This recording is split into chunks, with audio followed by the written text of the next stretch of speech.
আসসালামু আলাইকুম viewers, welcome to my new channel Mukta's kitchen corner. নতুন একটি রেসিপি নিয়ে আবারও আপনাদের সামনে হাজির হলাম। আশা করি সবাই ভালো আছেন। বাজারে যেহেতু এই মুহূর্তে জলপাইটা অ্যাভেলেবল পাওয়া যাচ্ছে, তো এখনই তৈরি করে নেন জলপাইয়ের টকঝাল মিষ্টি আচার। তো এর জন্য আমার সাথে থাকুন এবং ভিডিওটি শুরু থেকে শেষ পর্যন্ত দেখতে থাকুন। তাহলে চলুন শুরু করা যাক। এই আচারটা বানানোর জন্য আমি বাজার থেকে 1 কেজি পরিমাণ জলপাই কিনে নিয়েছি। তো আমি জলপাইটা ভালো করে ধুয়ে শুকিয়ে নিয়েছি। এখন একটি ছুরির সাহায্যে আমি জলপাইটা খুব ভালো করে কেটে নিচ্ছি। তো ভিউয়ার্স, দেখতেই পাচ্ছেন আমি জলপাইটা কিভাবে কেটে নিচ্ছি। এই পর্যায়ে আপনি যতটা ভালো জলপাইটা কেটে নিতে পারবেন, আচারের মশলাটা ততটাই এর মধ্যে প্রবেশ করতে পারবে। একে একে আমি আমার সব কয়টি জলপাই একইভাবে কেটে নিয়েছি। তো এখন আমি চলে যাব আচার বানাতে। তো এর জন্য আমি চলে যাচ্ছি চুলাতে। চুলায় একটি কড়াই দিয়েছি আমি। এখানে 4-5টি শুকনা মরিচ আমি একটু ভেজে নিচ্ছি।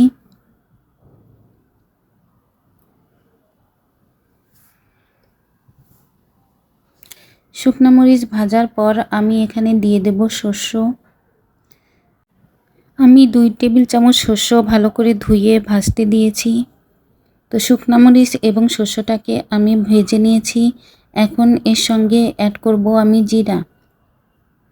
এখানে আমি 1 চামচ জিরা দিয়েছি এবং এরপর অ্যাড করে দিয়েছি পাঁচফোড়ন। তো শুকনা মরিচ, শস্য, জিরা, পাঁচফোড়ন সবকটি উপকরণ আমি একসঙ্গে খুব ভালো করে ভেজে নিচ্ছি।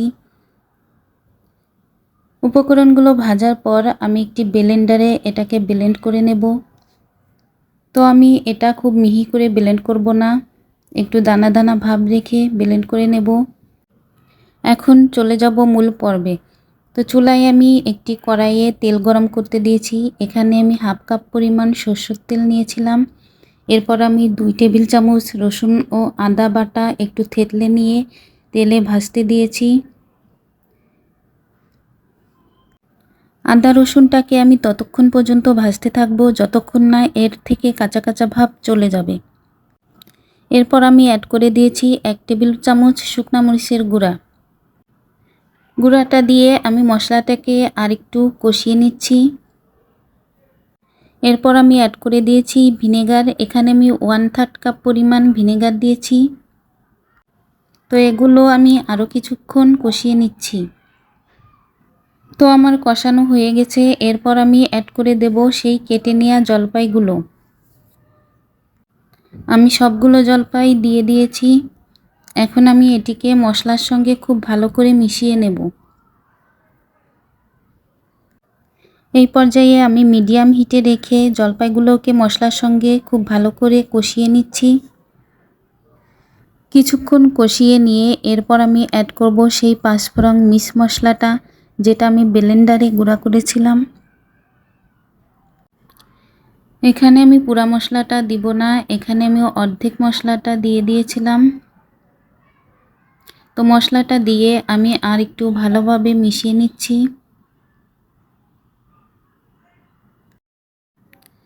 মিডিয়াম হিটে রেখে আমি জলপাইটা মশলার সঙ্গে খুব ভালো করে মিশিয়ে নিলাম। তো এরপর আমি অ্যাড করে দেব চিনি। এখানে আমি 1/2 কাপ পরিমাণ চিনি দিয়ে দিয়েছি। আপনারা আপনাদের টেস্ট অনুযায়ী চিনিটা 1 কাপ পর্যন্ত বাড়িয়ে কমিয়ে দিতে পারবেন। তো 1 কেজি জলপাইয়ের জন্য আমি 1/2 কাপ চিনি দিয়ে খুব ভালো করে মিশিয়ে নিচ্ছি। এই পর্যায়ে আমি ততক্ষণ পর্যন্ত রান্না করতে থাকবো যতক্ষণ না চিনিটা সম্পূর্ণভাবে গলে যাচ্ছে।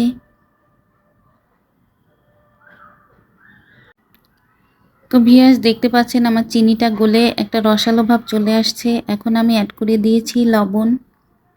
তো লবণটা দিয়ে আমি আরেকটু ভালোভাবে মিশিয়ে নিচ্ছি। আমি ততক্ষণ পর্যন্ত রান্না করেছি যতক্ষণ না জলপাইটা সিদ্ধ হয়ে এসেছে। তো এখন আমার জলপাইটা প্রায় সিদ্ধ হয়ে গেছে এবং এর কালারটাও চেঞ্জ হয়ে এসেছে। এই পর্যায়ে জলপাইগুলো বেশি নাড়াচাড়া করা যাবে না, এতে করে জলপাইগুলো ভেঙে যাবে এবং আচার থেকে রসালো ভাবটা চলে যাবে। তো আমার আচারটা প্রায় হয়ে এসেছে। এখন আমি অ্যাড করে দেব সেই 5 ফোড়ন গুঁড়া মিক্স মশলার বাকি অর্ধেকটা। তো আমি মশলাটা দিয়ে আর একটু ভালোভাবে নেড়েচেড়ে রান্না করে নেব। এই পর্যায়ে আমি জলপাইটা খুব বেশি রান্না করব না। আমি মশলাটা দিয়ে 1-2 মিনিট রান্না করে নিয়েছিলাম।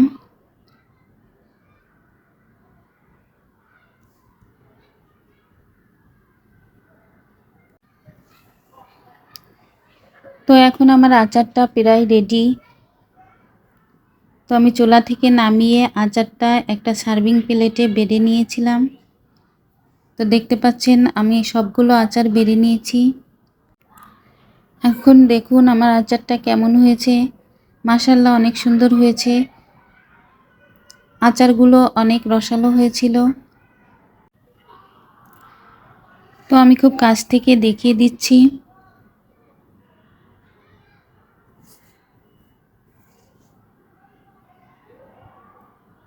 এরপর আমি একটি আচার হাতে নিয়ে ভেঙেও দেখাচ্ছি কেমন হয়েছে।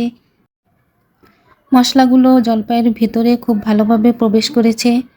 এখন আমি একটি বাটিতে উঠিয়ে দেখাচ্ছি। আমি ভেবেছিলাম এখান থেকে 1-2টি খেয়ে টেস্ট করব, কিন্তু এই জলপাইয়ের আচারটা এতটাই সুস্বাদু হয়েছিল যে আমি পুরা বাটি ধরেই খেয়ে নিয়েছি। আশা করি আপনারাও বাড়িতে ট্রাই করবেন। ভিডিওটি দেখার জন্য ধন্যবাদ। বাই।